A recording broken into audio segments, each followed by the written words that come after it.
1997 ഷാജി കൈലാസിന്റെ സംവിധാനത്തിൽ പുറത്തിറങ്ങിയ മോഹൻലാൽ ചിത്രമാണ് ആറാം തമ്പുരാൻ. രഞ്ജിത്തിന്റെ തിരക്കഥയിൽ ഒരുങ്ങിയ മാസ്മരിക ചിത്രം തന്നെയാണത്. 27 വർഷങ്ങൾ കഴിഞ്ഞു. പക്ഷേ ഇന്നും ചിത്രം ടിവിയിൽ വന്നാൽ കാണാത്ത മലയാളികളില്ല.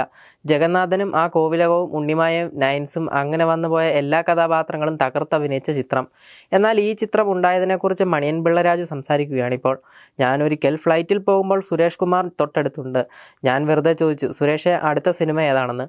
അപ്പോൾ സുരേഷ് പറഞ്ഞു, അടുത്തത് കമൽ സംവിധാനം ചെയ്യുന്ന പടമാണ്. കന്നഡ ആക്ടർ അർജുൻ സർജയും പിന്നെ മോഹൻലാലും ഒരുമിക്കുന്ന ചിത്രം. അർജുൻ്റെ റെമ്യൂണറേഷൻ പറഞ്ഞു. ഇത് വർക്കൗട്ട് ആകുമോ എന്ന് ഞാൻ ചോദിച്ചു. സത്യത്തിൽ പണ്ടൊന്നും ഒരു പരിധിയിൽ കൂടുതൽ ബജറ്റ് താങ്ങാൻ പറ്റില്ലല്ലോ. ഇതൊന്നും ശരിയാവുന്ന കാര്യമല്ലല്ലോ. അതും നമ്മുടെ ഇൻഡസ്ട്രിയിൽ ഇതൊന്നും നടക്കില്ല എന്ന് ഞാൻ പറഞ്ഞു. ഞാനൊരു കഥ കേട്ടു. രഞ്ജിത്ത് എൻ്റെ അടുത്ത് പറഞ്ഞതാണ്. അത് മോഹൻലാലിനെ വെച്ചെടുത്താൽ ഇപ്പോൾ എന്തായാലും മുടക്കുമുതൽ തിരിച്ചു കിട്ടുമെന്ന് മാത്രമല്ല നല്ല സക്സസ് ഉണ്ടാകാനും സാധിക്കുമെന്ന് ഞാൻ പറഞ്ഞു. അങ്ങനെ ആ സംസാരം അവസാനിപ്പിച്ച് ഞങ്ങൾ രണ്ടാളും പിരിഞ്ഞു. അങ്ങനെ അടുത്ത ദിവസം തന്നെ മോഹൻലാൽ എന്നെ വിളിച്ചു. അണ്ണനൊരു കഥ കേട്ടു എന്നറിഞ്ഞു. ഉഗ്രനാണോ എന്ന് ചോദിച്ചു.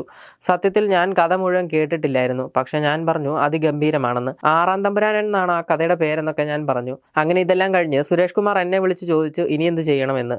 ഷാജി കൈലാസിനും രഞ്ജിത്തിനും അഡ്വാൻസ് കൊടുക്കാൻ ഞാൻ പറഞ്ഞു. അന്ന് തന്നെ ഇവരെ നേരിട്ട് കണ്ട് രണ്ടുപേർക്കും അഡ്വാൻസും കൊടുത്തു.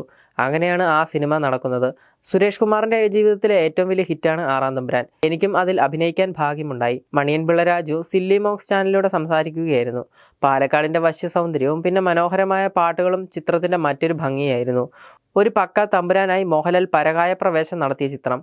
സ്ഥിരമായി സുരേഷ് ഗോപിക്കൊപ്പം സിനിമ ചെയ്ത ഷാജി കൈലാസ് അതൊന്ന് മാറ്റിപ്പിടിച്ചത് ആറാം തമ്പുരാനിലായിരുന്നു. ആദ്യമായി മോഹൻലാലും ഷാജി കൈലാസും ഒന്നിച്ച ചിത്രം. അതിനുശേഷം നരസിംഹം, താണ്ഡവം, നാട്ടുരാജാവ്, ബാബ കല്യാണി, അലി ഭായ്, റെഡ് ചില്ലീസ് തുടങ്ങി നിരവധി ചിത്രങ്ങൾ ചെയ്തു.